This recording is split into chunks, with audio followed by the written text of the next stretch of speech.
लेकिन ज्यादा से ज्यादा क्या करोगे? हार्वर्ड से पढ़ करके आओ या बेरमो के सरकारी विद्यालय में पढ़ो। विद्या का, मैं इधर बैठे हुए जितने भी विद्वान लोग बैठे हुए हैं, एजुकेटेड लोग बैठे हुए हैं, लिटरेट बैठे हैं, उनसे पूछता हूं, विद्या का उद्देश्य क्या है? एजुकेशन का उद्देश्य क्या है? किसके लिए अपने बच्चों को पढ़ाते हो? तुम खुद किस लिए पढ़े थे? किसके लिए? एम्प्लॉयमेंट के लिए, नथिंग एल्स। रोटी कपड़ा और मकान, एक दुकान, दो दुकान, 5 दुकान, 7 दुकान, उसके बाद सीधा स्मशान। यही है तुम्हारी जिंदगी। रोटी कपड़ा और मकान, 70 साल की जिंदगी में 1 से 5 दुकान किए और फिर 4 कंधों पर स्मशान चले गए। इसी के लिए पृथ्वी पर आए थे। सारी जिंदगी टेंशन, सारा जिंदगी दुख, सारा जिंदगी डिप्रेशन, सारा जिंदगी हाय हाय, सारी जिंदगी कर्ज, सारे जिंदगी रिश्तेदारों को मनाते रहे, एक दूसरे से नीचा देखने और दिखाने का काम चलता रहा और उसके बाद एक दिन तुम्हारी मृत्यु आ गई। हमने सुना था कि मनुष्य का जीवन सबसे सार्थक होता है। दुर्लभो मानुषो देहि देहि नाम क्षणभंगुरः तत्रापि दुर्लभम मन्ये वैकुंठ प्रिय दर्शनम। ये दुनिया में सबसे ज्यादा का, सबसे अधिक, सबसे ज्यादा प्रभावशाली मानवीय जीवन है। क्या ये जीवन है? क्या इस जीवन के लिए मनुष्य को श्रेष्ठ बोला गया? ये कौन सी श्रेष्ठता है तुम्हारी? तुम चैन से सो नहीं सकते, तुम चैन से बैठ नहीं सकते, तुम पड़ोसियों का उत्थान नहीं देख सकते, तुम दुख को हैंडल नहीं कर सकते। राम जी के जैसा सत्ता चला जाए, उसके बाद भी जब माता कौशल्या पूछती हैं, राम तुमने सब काम कर लिया ना, सारी पूजाएं कर ली ना, कल मेरे बेटे का राज्याभिषेक होने वाला है, कल तो युवराज बनेगा। तो धीरे से राम जी कहते हैं, मां मेरे पिताजी इतने छोटे थोड़ी हैं। बोला क्या हुआ? मेरे पिताजी ने निर्णय किया है कि छोटे से राज्य अयोध्या का मुझे युवराज नहीं बनाएंगे। पिता दीन मोहि कानन राजू, उन्होंने मुझे बन का राजा बना दिया है, मुझे बन का विराट राजा बना दिया है। ये राम है। रातों रात सत्ता छिन गई पर अपने पिता को कह रहे हैं, मेरे पिता ने मुझे बन का राजा बना दिया। मां अयोध्या छोटी है, मैं बड़ा हूं ना। तो कहा तू इतना छोटा राज्य संभालेगा? तू बन का राज संभाल। जा, लाखों ऋषि महर्षि तेरा इंतजार कर रहे हैं। कई सबरी तुम्हारे लिए बैठी हैं, कई सुतीक्षण बैठे हैं, कई सरभंग बैठे हैं, कई जटायु तुम्हारे लिए बैठे हैं, कहीं सुग्रीव बैठा है बाली से लात खाए। जाओ सबका उद्धार करो। और इसलिए राम को वनवास दे दिया। पर तुम्हारे जीवन में ऐसी स्थिति आ जाए तो तुम्हारे बच्चे आत्महत्या कर लेते। नंबर कम आ जाए, अगर पिताजी ने कह दिया, माताजी ने, अगर तेरा 80% से कम आया, शर्मा जी के बेटा से अगर तेरा नंबर कम आया तो मैं जहर खा लूंगी। बच्चा देखता है नंबर तो आया 60%, घर आते आते सोचता है आखिर माता पिता ने कहा है हम जहर खा जाएंगे, वो क्यों मरेंगे, हम ही खा जाते हैं। इतना प्रेशर क्यों पढ़ने का? क्या पढ़ा रहे हो? मशीन बना रहे हो बच्चों को? गधों की तरह बोझ टांग दिया है यहां पर। क्या करोगे? 2 रोटियां ही तो कमाओगे ना, 2 कपड़े ही तो पहनोगे ना, इतने ही ना, किससे कुछ ज्यादा? रावण और राम की वृत्ति में क्या अंतर है? इतना ही तो है। रावण कहता है कि दुनिया में जितना भी सुंदर है वो सब मेरा होना चाहिए, सब मेरा है। राम जी कहते हैं जो मेरा है वो सबसे सुंदर है। यही राम और रावण के विचार में अंतर है। जो मेरा है वो सबसे सुंदर है। दुनिया का सब सुंदर मेरा करने में तो रावण बन जाओगे। इस वृत्ति का अंतर है। यही राम और रावण का युद्ध है। जो प्राप्त है वही पर्याप्त है, नहीं तो सर्वत्र दुख व्याप्त है। जो प्राप्त है वही पर्याप्त है। मेरे पास जो कुछ है वही है। परिश्रम करो, पुरुषार्थ करो, प्रार्थना करो, पर रो मत। वही है वही जो राम रचि राखा, को करे तर्क बढ़ा वही शाखा। इसका मतलब ये नहीं कि आलसी बन जाओ।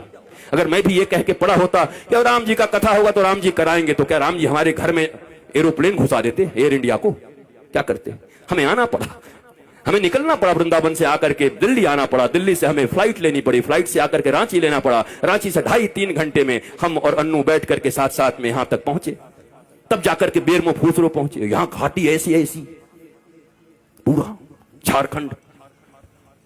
हम तो चैतन्य महाप्रभु को याद करते आ रहे थे कि हे महाप्रभु हरे राम हरे कृष्ण हरे राम हरे कृष्ण। पूरा पूरा हरियाली चारों तरफ थी। अच्छा था, आए, यहां भी आनंद आया, आपको देख करके आनंद आया। याद रखो, कहते तो सभी हैं पर विश्वास रखो, दोनों भुजा उठा के कहता हूं, मेरे लिए बस एक ही आह्लाद है, न कोई चढ़ावा न कोई सामान, बस हृदय से आकर के बैठ करके राम का गुणगान सुन लो, यही मेरी दक्षिणा है। अगर तुम्हारे मुख से राम और कृष्ण के नाम निकलने लगे, तुम्हारे बच्चे अगर शिवाजी और छत्रपति महाराणा प्रताप इत्यादि की तरह होने लगे, विवेकानंद होने लगे, तो मेरी दक्षिणा मुझे मिल गई है। इससे ज्यादा क्या चाहिए? कपड़े भी हैं, गाड़ियां भी हैं, आश्रम भी हैं, बहुत कुछ है। अब क्या करूंगा? मैं अकेला हूं। अकेला नहीं हूं, मेरे साथ 8 अरब लोग हैं। वसुधैव कुटुंबकम। 140 करोड़ भारतीयों के साथ साथ 8 अरब लोग। चूंकि सनातन संस्कृति ही एक ऐसी संस्कृति और धर्म है जो पूरी दुनिया को अपना परिवार मानती है। कोई कहता है मैं बड़ा, कोई कहता है मैं बड़ा, कोई कहता है मैं बड़ा, पर एक हमारा धर्म है जो कुछ नहीं कहता। वो कहता है धर्म की जय हो, अधर्म का नाश हो, प्राणियों में सद्भावना हो और विश्व का कल्याण हो। ये हम कहते हैं, सनातन ही धर्म है। बाकी मत हो सकते हैं, जितने भी लोग हैं, 8 अरब लोग हैं, 8 अरब मत हो सकता है, पर धर्म एक था, एक है और एक सदा रहेगा। और उस धर्म का नाम है सनातन धर्म। एकमात्र धर्म इस पृथ्वी पर है जो पूरी दुनिया को अपना परिवार मानता है, अपने परिवार की तरह रखता है और पूजता है। तुम्हें गौरव होना चाहिए। मुझे याद है आज के 10-12 साल पहले जब योगी आदित्यनाथ जी महंत जी सांसद थे, हमारा मिलन हुआ गोरखपुर में, गोरखनाथ पीठ में। एक भागवत की कथा थी, वहां मैं भी था, आप भी थे, एक साथ बैठे हुए थे। हमारी चर्चा होने लगी। उन्होंने कहा क्या क्या लोग हमें सांप्रदायिक सांप्रदायिक कहने लगते हैं। हम कि महाराज जी अब हमें ग्रंथ खोलना चाहिए। ग्रंथ खोल करके संप्रदाय का परिभाषा क्या है, संप्रदाय किसको कहते हैं। सम्यक प्रकार से हमारे पूर्वजों ने जो हमको प्रदान किया है, जो विचारधारा, जो अपनी विचारधारा, पवित्र विचारधारा हमारे पूर्वजों ने हमें प्रदान किया है, उसको कहते हैं सम्यक प्रकार से विचारों को प्रदान करने की प्रक्रिया को संप्रदाय कहते हैं। और अगर इसे संप्रदाय कहते हैं तो महाराज आज के बाद आप कह दीजिएगा टीवी चैनलों पर कि गर्व से कहो हम सांप्रदायिक हैं, हमारे पूर्वजों ने हमको जो विचार दिया है उसको लेकर के हम इस दुनिया में चल रहे हैं। लज्जा क्यों करते हो, शर्म क्यों करते हो। ये अनपढ़ लोग, ये गंवार लोग जिन्होंने मैकोले की शिक्षा विद्या पढ़ा करके तुम्हें पीछे की ओर ढकेल दिया, तुम सच्ची बात भी कहते हो तो कहने के लायक नहीं रह जाते हो। सांप्रदायिक कोई खराब शब्द नहीं है, संप्रदाय शब्द भारत का सबसे प्यारा शब्द है, सनातन संस्कृति का सबसे प्यारा शब्द है। पर तुमको संप्रदाय के लिए क्या पढ़ा दिया गया, तुष्टीकरण और संप्रदाय पढ़ा दिया गया तुमको। यहां तुष्टीकरण नहीं, यहां 140 करोड़ लोगों के संतुष्टीकरण की बात होती है। यहां 8 अरब विश्व के लोगों की संतुष्टीकरण की बात होती है। यह है सनातन धर्म। तुम्हें गौरव होना चाहिए अपने धर्म के ऊपर, पर तुम बैकडोर में रहते हो, पीछे रहते हो, क्योंकि तुम्हारे पास ज्ञान नहीं है, क्योंकि तुमने हिंदी नहीं पढ़ी, तुम इंग्लिश पढ़ रहे हो। ना हिंदी ना इंग्लिश, ये मिली जुली। मुझे ताज्जुब तब लगता है जब ये भोजपुरी सिनेमा के एक्टर भी जब टीवी पर आते हैं तो एंड आई इफ यू, अरे भोजपुरी में पिक्चर बनाए, भोजपुरी में बोल। ये हिंदी एक्टर जब आते हैं, सिनेमा बनाएंगे हिंदी, बनेंगे कूली, बनेंगे गांव के आदमी, पर जब आएंगे तो एंड आई एंड दिया एंड मेरी जान आँखें, अरे हिंदी बोल भाई। तुमको इन हिंदी वालों ने सुपरस्टार बनाया है, टेटे टेटे इंग्लिश बोलता है बैठ के। पर हमारे देश में अंग्रेजी बोलना मतलब एजुकेटेड होना, ज्ञानी होना। ये भारतीयों, इस गुलामी से कब निकलोगी। इस दुनिया में सबसे रीच लैंग्वेज है तो संस्कृत है, और सबसे पुअर लैंग्वेज है तो इंग्लिश है। संस्कृत के पास 1,74,00,000 से ज्यादा वर्ड्स हैं। करोड़ कह दिया, अरब। इंग्लिश के पास कितने हैं, बेचारा हर साल 2-4-10 बढ़ाते रहता है। हमारी कितनी बढ़िया संस्कृति है, मौसी, चाची, मामी, वहां सब आंटी, पता ही नहीं कौन क्या। Brother and brother in law, बताओ, sister and sister in law, वो लॉ के अनुसार सिस्टर है और ये कैसी सिस्टर है, ये क्या है। This is language. बोलने दो जो बोलते हैं, तुम भी सीख के रखो, पर गौरव तो अपनी संस्कृत पर करो। संस्कृत में गाली भी दोगे ना तो बड़ा आनंद आएगा। किसी को कह दो ना, आप तो ग्राम सिंह हैं, खुश हो जाए। ग्राम सिंह, ग्राम सिंह का अर्थ कुत्ता होता है, कुकुर। किसी को कह दो आई आई आप तो ग्राम सिंह है, वो भी कहेगा। बाद में कोई कहे हमको ग्राम सिंह कहा, महाराज संस्कृत में कुकुर होता है। आए कुकुर बोल गया। हमारी गाली भी इतनी प्यारी है हमारी भाषा में, पर हमें मालूम ही नहीं, हम जानते ही नहीं। बदलो अपने संस्कारों को, नहीं तो ये कथाएं तुम्हें और बेहोश कर देंगी कुछ दिन के बाद। और इस बेहोशी में सोमनाथ के मंदिर इतनी बार टूटे। तुम्हें याद है सोमनाथ का मंदिर जब टूट रहा था तो हजारों हजार लोग मारे गए थे। सब विद्वान थे, वेदज्ञ थे, श्रुतज्ञ थे, बड़े बड़े विप्र थे, बहुत मंत्र पढ़ते थे। मंदिर भी टूट गई, वो भी मार दिए गए। कैसे हो गया ये। शास्त्र पढ़ना अलग है और शास्त्र समझना अलग है, रटना अलग है। ये रट्टू तोता बनकर के कथा कहना अलग है, और उपनिषद और अपने गुरु के प्रतिबोध से बैठ करके सिंह की तरह गरजते हुए भारतवासियों और विश्व को समृद्ध और संस्कारवान बनाना भारतीय धर्म गुरुओं का परम लक्ष्य होना चाहिए। भारतीय धर्म गुरु ऐसे होते हैं। हम रट्टू तोता लोग नहीं हैं। हमें कोई सिखा दिया और तोते की तरह हम आकर प्रवचन करने लगे और भाषण करने लगे। वैसे ऐसे लोग हैं। 7 दिनों में लोग कहते हैं, क्या कहूं, इस श्लोक का वर्णन तो अगर मैं करने लगूं तो 7 दिन तक करना पड़ेगा। हमने एक जगह पंडाल में कह दिया, पंडाल का खर्चा हम देंगे, तू करके दिखा। भाग गया, क्योंकि कर ही नहीं सकते 7 दिन तक। पर ये रट लिया है, सिखाया जाता है कैसे बोलिएगा कि अभी समयाभाव के कारण इस श्लोक की चर्चा तो मैं 15 दिन तक कर सकता हूं, लेकिन आइए समयाभाव के कारण आगे बढ़ते हैं। मैंने कहा पंडाल का खर्चा, माइक का खर्चा और आपका भी खर्चा मैं दे रहा हूं, आपको इसी श्लोक पर बोलना है। मैंने सुना, दूसरे दिन सुबह निकल गए कि कहां से इसका विवेचना करूं, कैसे करूं। ये कोई व्यवसाय नहीं है, कोई व्यापार नहीं है। प्यार को व्यापार मत बनाओ। धर्म प्यार है, धर्म प्रीति है। धर्म से डरते नहीं हैं, धर्म प्रेम वर्धित करता है। भक्ति और विभक्ति 2 चीजें होती हैं। भक्त बनने आए हो, विभक्त का अर्थ होता है अलग होना भगवान से, और भक्त का अर्थ होता है जुड़ जाना। इस बाजारवाद की दुनिया में हर जगह बस सामान की तरह हम बिक रहे हैं। रोज तुम्हें लुभाया जा रहा है, पूरा बाजार चुंबक हो गया है, तुम सड़े हुए लोहे हो गए हो। सब कुछ उसी में छीना जा रहा है। कमाल हो गया। बरसों से हमारी रक्षाबंधन की कितनी सुंदर परंपरा चली आ रही है, और उस परंपरा में आज क्या होता है, फलाना डायमंड दो, इस रक्षाबंधन पर अपनी बहन को उपहार दो। बताओ वो भाई क्या करेगा जो खेतों में काम करता है। पीढ़ियों का उनका प्यार भाई बहन के बीच, पर ये प्रचार भाई बहन के प्रेम, पति पत्नी का। मैंने देखा, ये कुकर लाओ और बीबी से प्यार बढ़ाओ। हम कि वाह, ये कुकर नहीं होगा तो बीबी से प्रेम नहीं होगा, पत्नी से प्रेम नहीं होगा, कुकर से प्रेम होगा।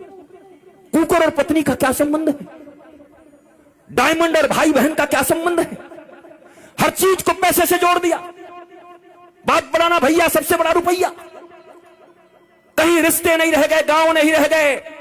और इस कोरोना में उन शहरों में जो कबूतर की तरह लेकर के फ्लैट रहते थे, टुकुड़कू, उनको पहली बार पता चला कि गांव और गांव की गलियों और गांव के वृक्षों का क्या महत्व है। तरस गए वो ऑक्सीजन के लिए, पर गांव में लोग ऐसे सीना करके घूमते रहे। भारत गांवों का देश था। यहां ऑक्सीजन फ्री, यहां जल फ्री, और सबके सब पहले हम ऐसे भारतवासी लोग हैं। पहले इतना यूरिया डाल दिया, खेती करने लगे, पंजाब में खेती होने लगी, पंजाब में इतना अन्न उपज, हरित क्रांति आ गई। ऐसी हरित क्रांति आ गई कि पंजाब से एक ट्रेन चलने लगी, कैंसर स्पेशल ट्रेन। क्या करोगे ऐसी हरित क्रांति का, जब अपने ही बच्चों को कैंसर का पेशेंट बनाते रहे। इतनी भूख और इतनी लालच किस बात की है? तो ये भारतवासियों को हो क्या गया है? जो भारत विश्व गुरु था, जिस भारत की माताएं प्रहलाद, अलर्क जैसे पुत्रों को जन्म देती थी, ये हो क्या गया है? ये कहां से बुद्धि बिगड़ गई हमारी? ये कहां से आपके बच्चों में आप कंपटीशन भर रहे हैं, सिर्फ प्रतियोगिता भर रहे हैं। इतना छोटा बच्चा होता है, उसको प्रतियोगिता से तुम्हें इतना नंबर लाना पड़ेगा, उससे ज्यादा नंबर लाना पड़ेगा। क्या क्या बना रहे हो उसको? कोई कहता है डॉक्टर बनो, कोई कहता है इंजीनियर बनो, कोई कहता है ये बनो, कोई कहता है व्यवसायी बनो। कोई नहीं कहता बेटा तो कुछ बन न बन, पर श्रवण कुमार की तरह ऐसा बनना कि बूढ़े माता पिता को अगर तीर्थ करने का मन हो तो कंधे पर बिठा के ले चलना। इंसान बन जा, आदमी बन जा, सच्चा बेटा बन जा। वो कोई नहीं बना रहा। उसके बाद रो रहे हैं, उसके बाद निंदा कर रहे हैं गांव में घूम घूम के, हमारा बेटा हमारी बात नहीं सुनता, बहू बात नहीं सुनती, बेटी बात नहीं सुनती। आपने शिक्षा क्या दिया था?